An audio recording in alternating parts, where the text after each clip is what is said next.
America ಮಧ್ಯದಲ್ಲಿ ಹೊಂದಾಣಿಕೆ ಇಲ್ಲ ಅಂತ ಗೊತ್ತದ. ಇರಾನದ ಪರಮಾಣು ಶಸ್ತ್ರಾಸ್ತ್ರಗಳನ್ನು ತಯಾರು ಮಾಡೋದನ್ನು ಅದು ಕ್ಲಾಸ್ ಮಾಡಬೇಕು, ಕುಲ್ಲಾ ಮಾಡಬೇಕು ಅಂತ ಇವರು ಅಮೇರಿಕಾದವ್ರು ಕುಡ್ಕೊಂಡಿದ್ದಾರೆ. ಇಂಥ ಪ್ರಸಂಗದಲ್ಲೇ ಈ ಪಾಕಿಸ್ತಾನದಲ್ಲಿ ಪರಮಾಣು ಏನು ಬಾಂಬ್ಗಳಿದ್ದಾವೆ ಅವುಗಳನ್ನು ಇಸ್ರೇಲ್ ಮೇಲೆ ಹಾಕುವಂಥದ್ದು ಪ್ರಯತ್ನ ನಡೆಸಿದ್ದಾರೆ ಇರಾನದವರು ಅಂತೇಳಿ.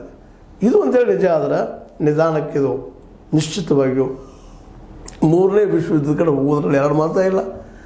ಯಾಕಂದರೆ ಪಾಕಿಸ್ತಾನ ಇಲ್ಲಿವರೆಗೆ ಅಮೇರಿಕ ಪರ ಇದ್ದಂಥದ್ದು, ಅಮೇರಿಕ ಹೇಳಿದಂಗೆ ಕೇಳುವಂಥದ್ದು, ಇವತ್ತದು ನಿಧಾನಕ್ಕೆ ಇರಾನ್ ಕಡೆ ಹೊರಡ್ತಾ ಇದೆ ಅಂದಾಗ ಸಹಜವಾಗಿದು ಈ ಅಮೇರಿಕ ಮತ್ತು ಇರಾನ್ ಮಧ್ಯದ ಯುದ್ಧ ಮಿಡ್ಲ್ ಈಸ್ಟ್ ಏಷ್ಯಾದಲ್ಲೇ ಎಲ್ಲ ಕಡೆ ತಗುಲ್ತದೇನೋ ಬೆಳೀತದೋ ಅಂತೇಳಿ.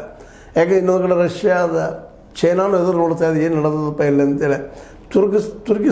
ತುರ್ಕಿ ಇದ್ದಾರೆ, ತುರ್ಕಿಸ್ತಾನದ ಬದಿಗೆ ಅಜರ್ಬೈಜಾನ್ ಅಂತ ದೇಶಗಳಿದ್ದಾವೆ, ಇಸ್ಲಾಂ ಕಂಟ್ರಿಗಳಿದ್ದಾವೆ. ಅವು ನಿಧಾನಕ್ಕೆ ಒಂದಕ್ಕೊಂದು ಸಮೀಪ ಆಗ್ತಾ ಇದ್ದಾವೆ. ಅದೇ ಕಾರಣಕ್ಕಲ್ಲೇ ಅಮೇರಿಕ ಇದ್ದಿದ್ದು ಇಸ್ರೇಲ್ ಸಪೋರ್ಟ್ ಮಾಡೋದ್ರಿಂದಾಗಿ ಸಹಜವಾಗಿ ಅಮೇರಿಕ ಮೇಲೂ ಇರಾನ್ ಮೂಲತಃ ಮೊದಲಿಂದ ಸಿಟ್ಟದ, ಇದು ನಮ್ಮನ್ನು ಹಾಳು ಮಾಡಲಿಕ್ಕೆ ಬಿಟ್ಟದಪ್ಪ ಅನ್ನುವಂಥ ಮಾತು ಅವರಲ್ಲಿದ್ದಾವೆ.